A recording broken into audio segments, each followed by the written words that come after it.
It's for the memes. Okay.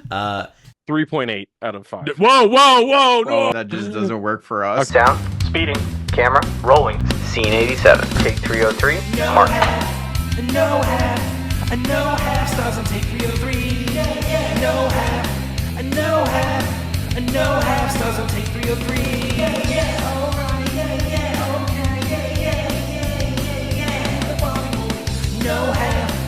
no half stars on take 303. Welcome to Take 303, powered by 4-Way Media, the podcast where the guy who knows a lot about film. And his friend. I'm Nick Molinari. And I'm JP Brooks. We're talking everything film and television, and today we are talking about Megalopolis. But first, in cinematic news. I'm not going to do that. As you can tell, JP is not with us today. What do you mean? I've turned into... After the Am I Racist episode, that would be wild. That he just turns a completely different race. I have embraced my Mexican heritage. Martin Scorsese. His next two films have been delayed indefinitely. Because he's going to die?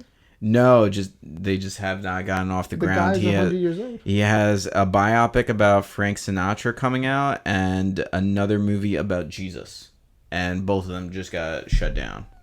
Well, I get why one shut down over the other. Yeah, which one? Is there one that you're more excited about? The Jesus one. Always for the Jesus. Kyle Chandler, if you know that guy. He's cast as Hal Jordan in The Lanterns. Yes, it's a TV series. Apparently it's supposed to be like True Detective, and he's training the other Lanterns. I think that sounds interesting. Apparently Josh Brolin was in for the role, but then Josh Brolin had too much to do, so he dropped it. Yeah, because I just told that to JP like 2 weeks ago. That was one of our cinematic news, that it was originally Josh Brolin, and I don't know how I feel about this twist, but I feel like it's interesting, so I'm with it. Gladiator 3 is in development. Ridley Scott is getting high off of Gladiator 2, it hasn't even come out yet, and he's ready to go. He was like, I'm already toying with the idea. The ending of Gladiator 2 is reminiscent of The Godfather. So he's like, the next film will be about a man who doesn't want to be where he is. Keep going. What the fuck? And last in cinematic news, 28 years later. Yes. 28 years so later. Excited. I'm hyped for this. Danny Boyle apparently shot the entire movie with an iPhone. It was shot on an iPhone Pro Max 15. Now he's been known to push the bounds of cinema. If you remember, the original 28 Days Later was the first film in history to be shot exclusively digitally.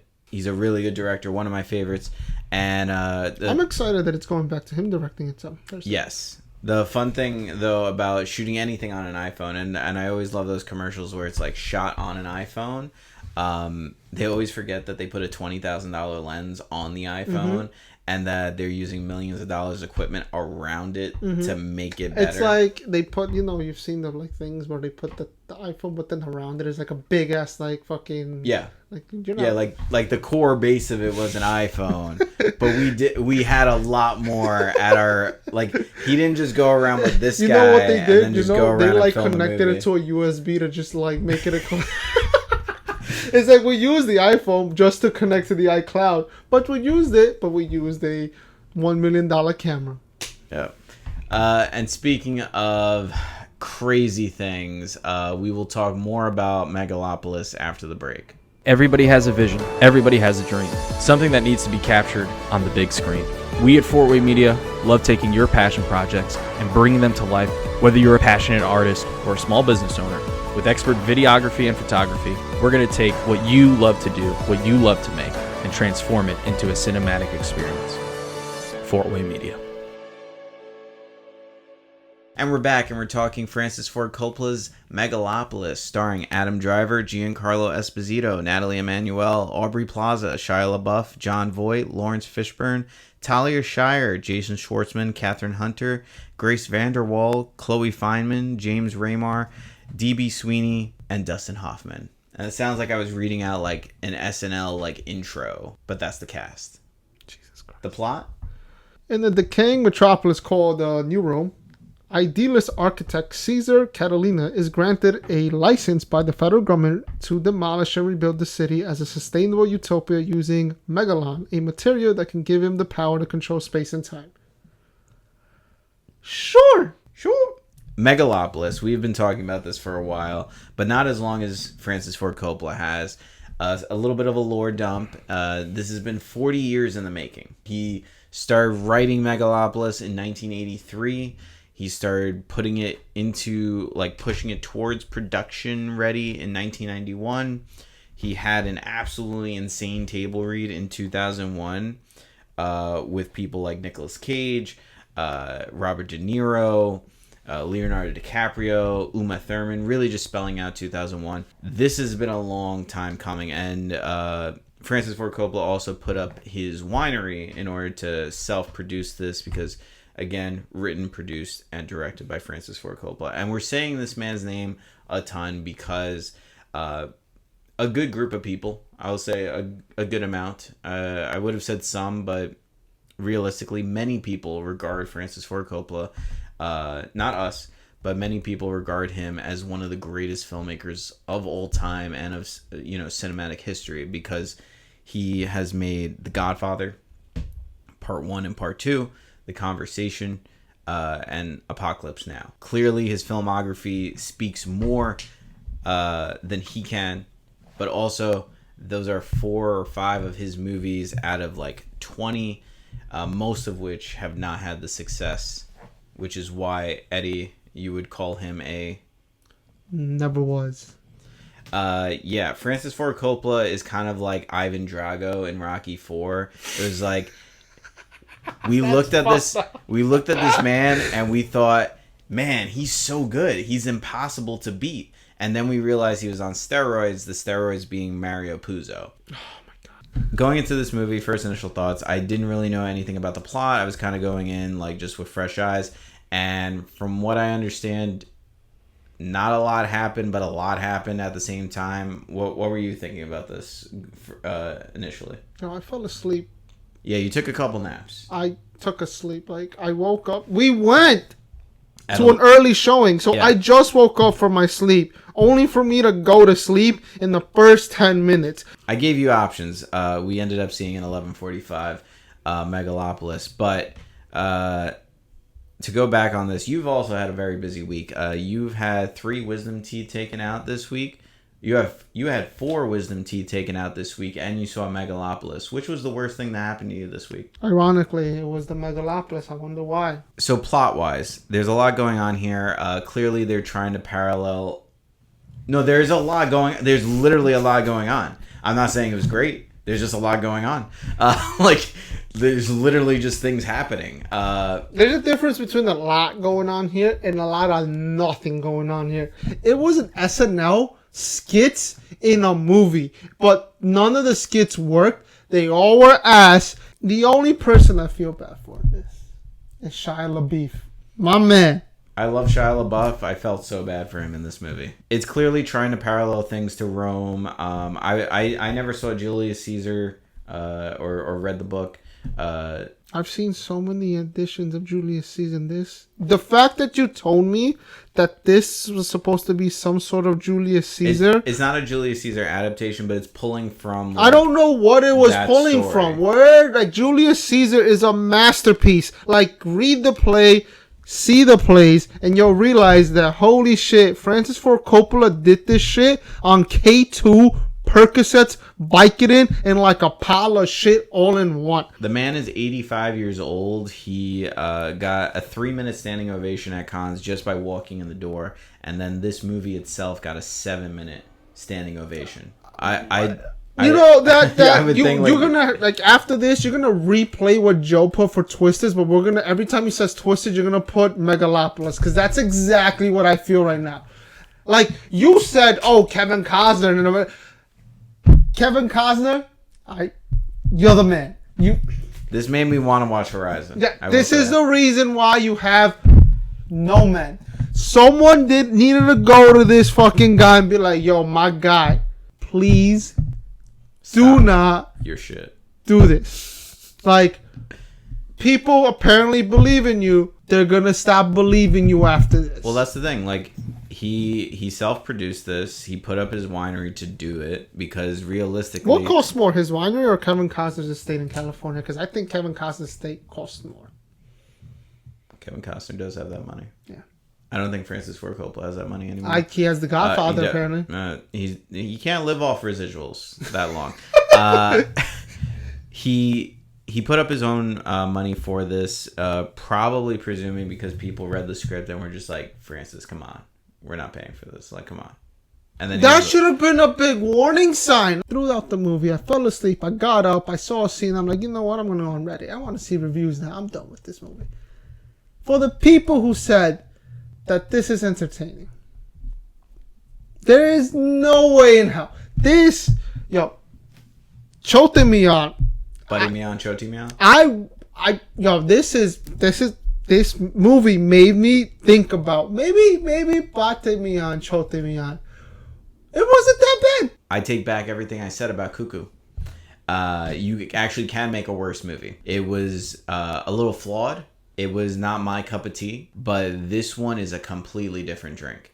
Like, something is wrong in the Kool-Aid. I was going to empathize with, like, Adam Driver, because I think Adam Driver is one hell of an actor. I think in the next 10 years, he's going to be, like, the it guy for, like, the best dramas. In fact, he might still be the it guy for the best dramas. He's going to be nominated 2 to 3 more times. But, you know what? This one, Adam, you're an idiot. It's really just the clout. Like, Francis Ford... People keep saying that. His last good movie, it isn't The Outsiders. It's fucking Apocalypse Now. Back in 1979. That he didn't write, for crying out loud. Get the hell... The name just really just sells things inadvertently because he can't obviously sell He a movie, didn't write Godfather 1, 2, or 3. He is the most overrated director. He's made me want to watch Tree of Life. I want to watch Trap now. I want to watch Lady in the Water. I don't know. Madam Web. Madam Web. The Night Pool. The Night Pool. All of a sudden, like, these guys Night have been Swim. telling me not to watch it. Now I want to watch it to cleanse the what the... The Ghost Pool doesn't sound as stupid anymore. To bring this back to topic, things about Megalopolis that didn't really work for us in terms of the writing. This dialogue was just absolutely atrocious. It is so all over the place. The man, Adam Driver, somehow ends up quoting Hamlet during it. Giancarlo Esposito and Natalie Emmanuel. Giancarlo, my guy. Why were you in this? Oh. You had an option to pull out, but he talks Italian just randomly at one point. I'm just like, what is happening? Things just happen in this movie. It's very convoluted. Spoiler warning, no spoiler warning. I don't give a shit. No one's gonna see this.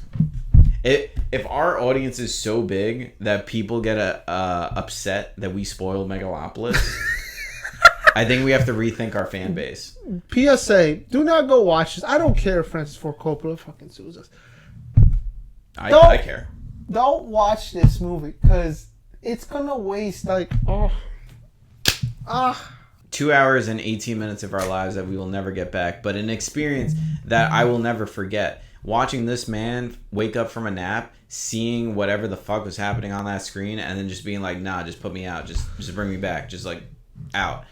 Out cold. Like literally, like every time you woke up, you probably thought you were watching a different movie. Like there was no consistency in the tone, in the the settings, in the cinematography, the CGI. The scene where what really threw me off a loop. So this is where I was awake when they announced the baby, right? When they're playing cards. Yeah.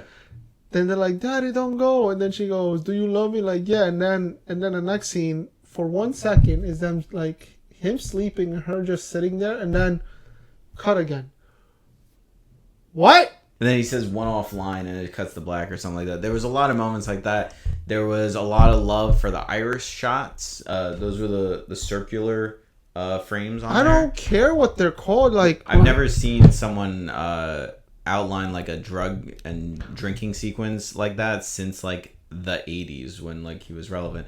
Like this, I feel like this movie would have slapped really hard if it was made by Terry Gilliam, like the guy that made Brazil. If this was made in the 80s. Someone said that this is a combination of like Brazil and another movie into one. Yeah, that's the vibe that I got. I was like, this is kind of like one of those like side kind of movies. Like it felt more like a cult classic from the 80s than it did as a general movie from 2024. If Joe like, were, it was so out of place. If JP Brooks was here, he would have walked out the first 10 minutes, because the first 10 minutes is the reason I immediately Are knew. you kidding me? Every time they put up like a title screen and Lawrence Fishburne is just reading out. He was monologuing the whole movie. You know what this there it is. You know what this reminded me of? The original Dune movie.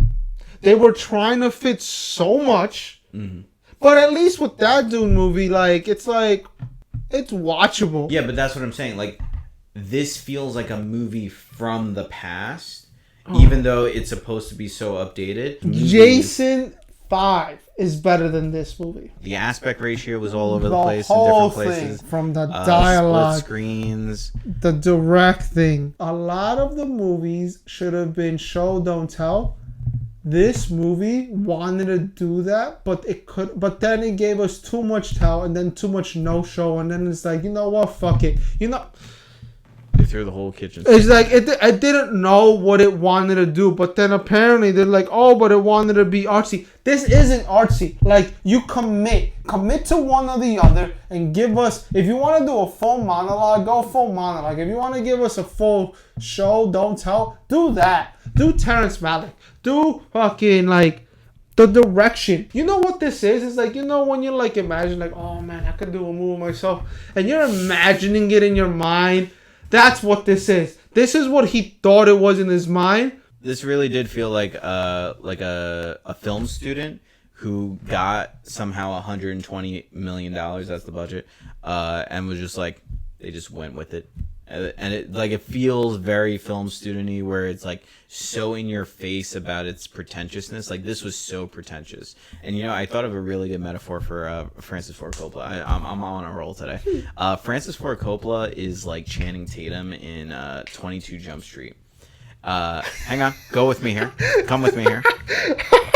You know the scene in the very beginning when they show up with the undercover sting, and he looks the part. He definitely feels the part, but then he walks up to the drug dealers and he's like, my name is Jeff. Like, that's Francis Ford Coppola. Like, he shows up, he looks the part, he definitely could do the part, but then he opens his mouth and it's like, what is that? Like, he doesn't commit. Midway through the film, because I know I fell asleep, did anything happen? He goes, no, nothing. Giancarlo's supposed to be the villain, this corrupt mayor. I don't know why he's corrupt. None of us know why he's corrupt. We just get signs saying he's corrupt. There's a disaster, apparently. The Megalopolis was being made because of a disaster. He was already making Megalopolis in the beginning of the film. So what disaster are we talking about? Is it the meteor shower that happened, or is there another one before that? What? And again, and then all of a sudden the villain, the real villain, or I guess the only villain, the makeshift villain, becomes Aubrey Plaza and Shia LaBeouf. What? The worst could be just like the absolute misuse of Dustin Hoffman. Like, I feel he so didn't bad need for this man. he went there to get the check. So many unnecessary characters. They were all terrible because they were trying to work. They were trying to they had to overact to make this somewhat entertaining. It was very Shakespearean, yeah. But in a sense, like that's the only, because if they went with like a regular like acting skills, you would have immediately seen that this shit is ass. Like, sometimes they talk like Shakespeare, and then sometimes they talk regular. It's like, pick one. When pick Giancarlo was going Shakespeare, I'm like, that's not what he does. He isn't. Like, when it started, I thought it was. You ever see Much Ado About Nothing? Yes. No, the Joss Whedon version. That's a really good movie. He shot it at his house on break from the Avengers. Like, he was shooting the Avengers, and it was like in post-production, and he was like, oh, I got 12 days. He's like, I'm gonna go make a movie at my house. And he goes to his house and he films a bunch of his actor friends, and they act out Much Ado About Nothing. But the thing is, they don't update any of the dialogue, and that's what I thought this was going to do, and then it didn't. Okay. It just went all over the place. So it's totally all over the place. Very inconsistent. This guy, Francis Ford Do Coppola. you mind shutting that off there, buddy? It's on. It's silent. That's my silent. It's vibrating. Okay. When you're handed the perfect script, there's not a lot of directing you have to do.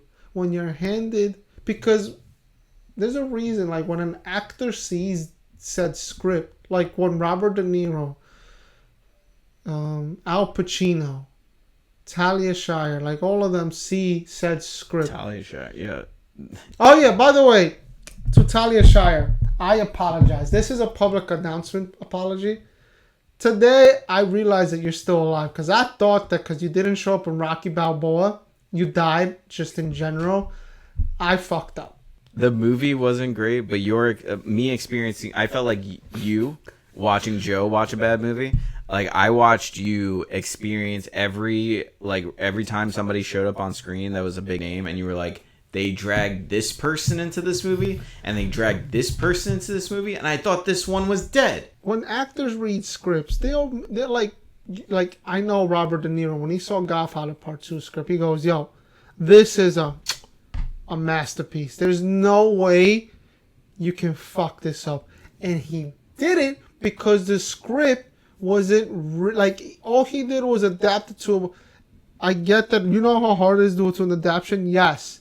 But it isn't that hard when the books itself were bestsellers. Like, there's no way. There's a reason why Game of Thrones season 1 through 5 are masterpieces. Because there's no way you have the script right there. You have a blueprint. You have the blueprint. There's a reason why a lot of best-selling adapted screenplays.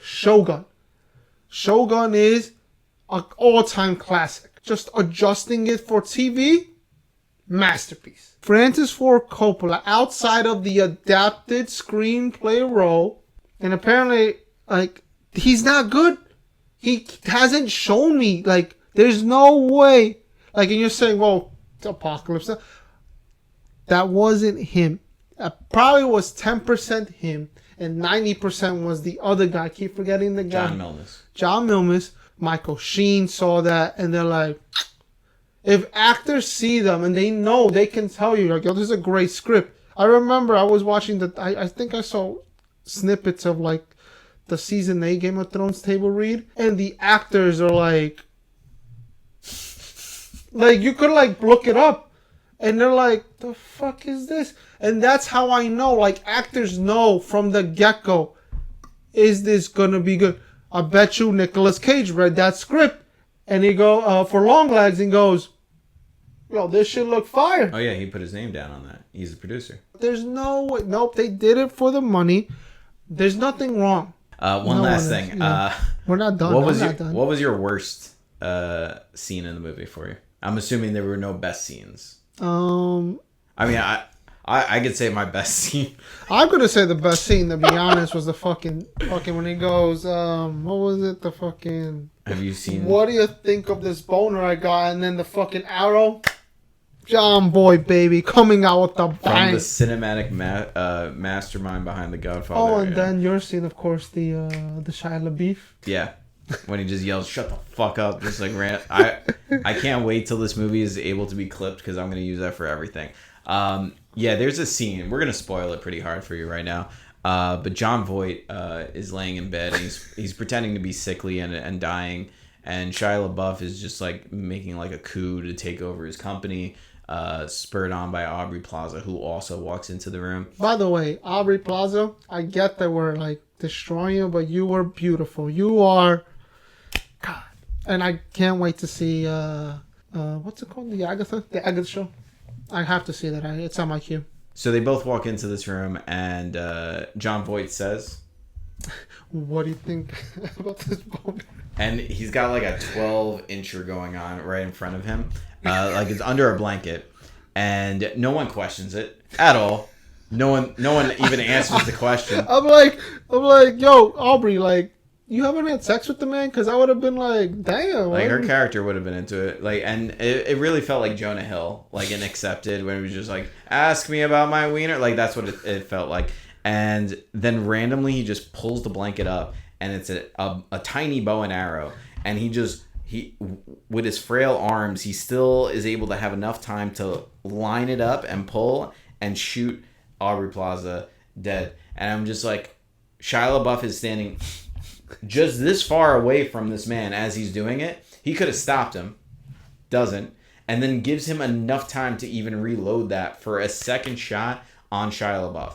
Absolutely insane. And if you think that is insane, just imagine that for 2 hours and 18 minutes, and that's Megalopolis.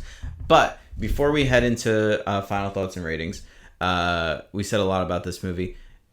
Obviously, we have a lot of words about Francis Ford Coppola, and we have to, because the man put his name on top of the title. He put Francis Ford Coppola's Megalopolis. So, I asked you earlier to put together a list. We haven't done a list on this show in a while, but we always do top fives when appropriate. And I feel like the best list we can do for this is top 5 overrated movies. Here we go.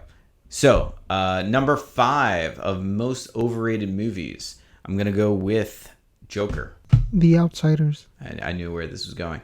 Number 4, American Hustle. Apocalypse Now. Number 3, Crash. The Godfather Part 2. Number 2, Gravity. The Godfather Part 1. And number 1, Barbie. The Godfather, there's like an extended edition of like 1 and 2. All that with the deleted scenes. Do you feel better about yourself? No. That's actually not the list I thought you were going to read out. I thought you were going to read Scorsese's filmography out. No, that was, but then I saw Megalopolis and I'm like, nope. Because like I made a joke list. I was going to put Dances with Wolves on there, but I was like, I haven't even seen that one. I have to watch it before I can trash it. So let's head into final thoughts and ratings. Do you want to go first? You're a guest. / co-host. This movie sucks. This movie's the reason why if J.P. Brooks was here, we would have had Twisters Part 2. The mental breakdown this man would have had. Oh my god. This movie... I think he would have left me in the Sheepshead Bay parking lot. I would have left you in the Sheepshead, but I fell asleep, so he woke me up at the end of it. This movie is the reason why, ironically, why we need producers in our lives. You know how people say, you don't need a producer, you don't need a producer. What do producers do? They do nothing. No, they do something, and they fix shit when shit starts hitting the fan. This movie sucks. Don't waste your time. And Kevin Costner, you're my man. I'm going to give this a 1 out of 5. I would have given this a 0. You know what? No, I'm giving this a 0 out of 5 because I would have given this like a -5 out of 5, but it reminds me that Talia Shire, she's not dead, baby. She's still with us. I still can't believe that's part of your review. That's it? That's it? That's what he's got? All right. So, Megalopolis. What can you say about this movie? You can say a lot, or you can say so little. You'd still be saying about the same thing. Similar to this movie. It's all over the place. Tonally, it has no track at all. It just does what it wants. It does whatever Francis Ford Coppola does, what he wants. He name-dropped himself twice in this movie. Francis Ford Coppola's cinematic clout is so thick. Like, it should have an OnlyFans. Like, this is all clout. And this is the Cloud Chasers. Like, everybody in this movie came on because of who he is and what he made. One could argue that potentially he got lucky in the beginning. He made a movie off of one of the best-selling novels of all time and just coasted from there. And clearly, anytime he's at the helm of something and he's writing something, it's not good. Anyone who saw this and says that it is, you're lying to yourself. Like, objectively, this is not a good movie. This movie makes me rethink all the movies that I've seen this year, especially the ones that I thought were insanely bad and were at the dead bottom. Things like Madam Web, things like Buddy Myan, Choti Myan, things like Die Hard 2, Megalopolis, and how I'm going to refer to it for the rest of this podcast, Megaflopolis, is exactly that. It is not a good movie. It is an affront to cinematic filmmaking. I challenge anyone that gave it a good review to tell me why. Because I saw yours before. It showed 7 out of 10, but he wasn't telling me much of anything. This is not a good movie. This was not a fun time at the movies. I need a good movie to cleanse my soul after this. For that reason, I will give this a 1 out of 5. You know what I side commented? Sofia Coppola, God bless your soul. Hey, her dad finally produced something that was good. Thank you again, Eddie, for taking the time out to do this podcast. to see an 11:45 showing of Megalopolis. I know it was not the easiest. You did get a solid little nap out of it. If you could take any silver linings out of that, this has been another episode of Take 303. Make sure to follow us and like and subscribe on all of our platforms. We are on Spotify, YouTube, Apple Podcasts. We post a ton of stuff on Instagram and TikTok. Our reels for this episode should be absolutely amazing. I plan to meme it all with Godfather clips. You can see more of that on Instagram. And keep watching Take 303. Next week, I believe we are watching Saturday Night. I'm actually excited about that one. It's the first night of Saturday Night Live. Okay. We have a poll and question for you this week. The poll is what was Francis Ford Coppola's best movie, and then I'm just gonna put Lost in Translation. I don't care. Like that's. We can list all of Sofia Coppola's movies, I guess. Yeah. And then the question of the week is, what is the most overrated movie for you? Tell us down in the comments. And yeah, we'll see you next week. Bye-bye.